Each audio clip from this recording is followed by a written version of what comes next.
আসসালামু আলাইকুম রহমতুল্লাহ। 4 জানুয়ারি 24 নির্বাচনের কয়েকদিন আগে যে সাব বার্তা, নির্বাচনের পরই কঠিন পদক্ষেপ আসবে সেরকমই মনে হচ্ছে। এমনকি জাতিসংঘ পদক্ষেপ নিতে পারে।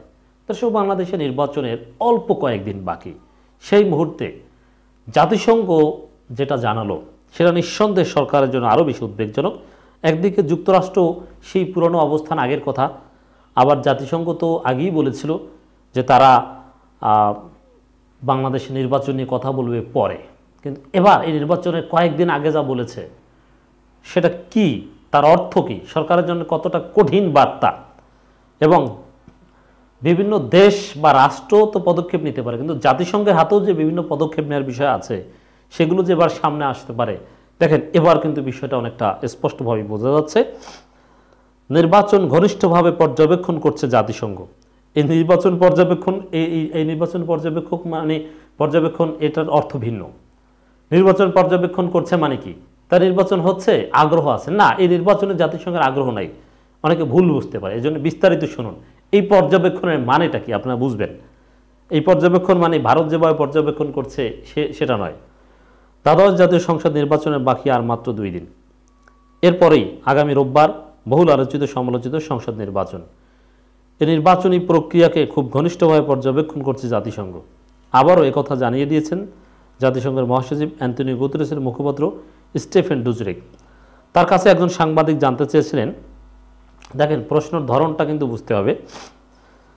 বাংলাদেশের জাতীয় সংসদের 300 আসনের জন্য আসন্ন নির্বাচনে 44টি রাজনৈতিক দলের মধ্যে 28টি অংশ নিচ্ছে। এর মানে সরকারের দালাল এই নির্বাচনকে ইতিবাচকভাবে, অংশগ্রহণমূলকভাবে দেখানোর চেষ্টা করছে। কিন্তু কি ঘটেছে দেখেন, সরকারের প্রজেক্ট কীভাবে মাঠে মারা যাচ্ছে। যে জাতিসংঘ, যুক্তরাষ্ট্র এদের মুখ থেকে একটু সরকারের সমর্থনে, নির্বাচনের সমর্থনে একটা ওয়ার্ডও বের করতে পারছে না।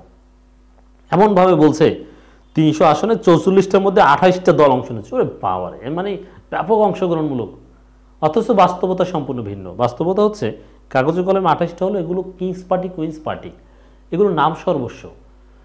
আওয়ামী লীগ বাদ দিলে বাকি 27টা মিলে বিএনপির ঢাকা মহানগরের সমানও হয় না, যেটা সত্য কথা। এই হচ্ছে বাস্তবতা। এর মানে এগুলোর কোনো ভ্যালু নেই। বিএনপিকে বাদ দিয়ে বাংলাদেশের ইতিহাসে কখনো অংশগ্রহণমূলক নির্বাচন হতে পারে না।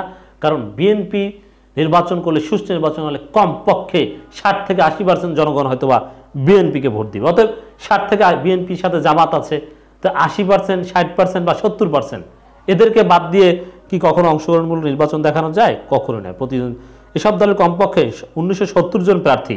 এর মানে এত প্রার্থী, এক এক আসনে এত প্রার্থী, এভাবে বোঝানোর চেষ্টা করছেন। এ পর্যন্ত বাংলাদেশে পৌঁছেছেন প্রায় 400 নির্বাচন পর্যবেক্ষক। এটাও মানে এই নির্বাচনে ব্যাপক আগ্রহ রয়েছে বিদেশিদের, এভাবে বোঝানোর চেষ্টা করছেন। এমন অংশগ্রহণমূলক নির্বাচন সত্ত্বেও প্রধান বিরোধী দল বিএনপি নির্বাচনে বর্জনের কর্মসূচি দিয়েছে। মানে এটাকে কত মহানভাবে নির্বাচনকে দেখিয়েছে এই সরকার সমর্থক বা সরকারের দালাল সাংবাদিক। আশা করি বুঝতে পেরেছেন। এ বিষয়ে জাতিসংঘের কি কোনো পর্যবেক্ষণ আছে? তার প্রশ্নের জবাবে স্টিফেন ডুজারিক বলেন, না, নেই।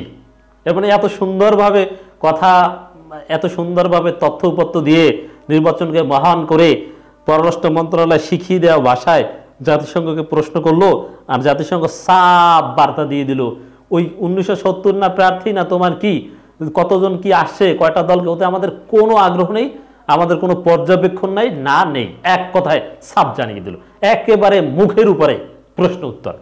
এই যে চপেটাঘাত জাতিসংঘের পক্ষ থেকে, এটা শুধু সরকার সমর্থক ওই সাংবাদিককে নয়, এটা টোটাল আওয়ামী রেজিমকে, এটা সরকারকে, এটা এই নির্বাচন কমিশনকে, যে জাতিসংঘের মতো একটা ট্রান্সন্যাশনাল, ইন্টারন্যাশনাল গভর্নমেন্টাল অর্গানাইজেশনের কোনো আগ্রহ এই নির্বাচনকে নেই। এটা তারা প্রমাণিত হয়। নির্বাচনের পর যেহেতু কথা বলবে, তারা আগেই বলে দিয়েছে। এর মানে তারা পদক্ষেপ নেবে, এবং সেটা কঠিন পদক্ষেপ হতে পারে।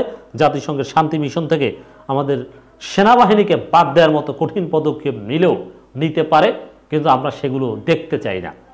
আমরা শুধু ঘনিষ্ঠভাবে এই প্রক্রিয়াকে পর্যবেক্ষণ করছি। এর মানে নির্বাচনে আগ্রহ নেই, মানে প্রক্রিয়াকে পর্যবেক্ষণ করছে। কাকে বাদ দিচ্ছে, কি কারা মারামারি করছে, এগুলোও দেখছে।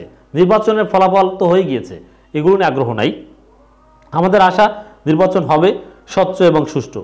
তো এটা কমন কথা, এটা তো বলতে হয় নির্বাচন হবে, এটা যে সামগ্রিক এক্সপেকটেশন, এটা এই নির্বাচন কেন্দ্রিক নয়। এই নির্বাচন যেটা হচ্ছে একতরফা, সেটা তো আর স্বচ্ছ এবং সুষ্ঠু হওয়ার সুযোগ নেই এখন। আর সুষ্ঠু বলতে তো অনেক কিছু বোঝায়। এর মানে তারা তো বলেছে যে এত প্রার্থী বা আগ্রহ নাই, না পর্যবেক্ষণ নাই। তাহলে এই যে বলছে যে তাদের আশা স্বচ্ছ সুষ্ঠু নির্বাচন, এটা এই নির্বাচন নয়। তাদের আশা বাংলাদেশে একদিন না একদিন স্বচ্ছ সুষ্ঠু নির্বাচন হবে, যেটা তারা আগেও বলেছে, এখনো বলছে। আমাদের কাছে এখন পর্যন্ত এই বিষয়ে এটুকুই আছে। উল্লেখ্য যে এর আগে দেওয়া ব্রিফিং স্টিফেন ডুজারিক বলেছিলেন বাংলাদেশে একটু অবাধ ও সুষ্ঠু নির্বাচন দেখতে চায় জাতিসংঘ। মানে সেটা কি এই যে 7 তারিখ সেটা দেখতে চায় না, তার অন্য নির্বাচন সবাইকে নিয়ে সেটা হোক মিড টার্ম বাকি, সেটা দেখতে চায়। এটা আমার ব্যাখ্যা। তিনি আরও বলেছিলেন যে এ সম্পর্কে জাতিসংঘের প্রতিক্রিয়া নির্বাচনের পর জানানো হবে। অতএব এখন যেটা বলছেন এটা একটু ইঙ্গিত, আনুষ্ঠানিক প্রতিক্রিয়া নির্বাচনের পর পাবো, এবং সেটা কঠিন পদক্ষেপের মধ্য দিয়ে হবে। এই জন্যে সরকার আসলে সবার কাছ থেকে বিচ্ছিন্ন হতে যাচ্ছে। একজন নির্বাচন কমিশন বলেছিলেন যে নির্বাচন সুষ্ঠু না হলে বাংলাদেশ বিচ্ছিন্ন হয়ে যেতে পারে। সেই বিচ্ছিন্নতার ইঙ্গিত আমরা দেখতে পাচ্ছি। এর দায় সম্পূর্ণ সরকারের।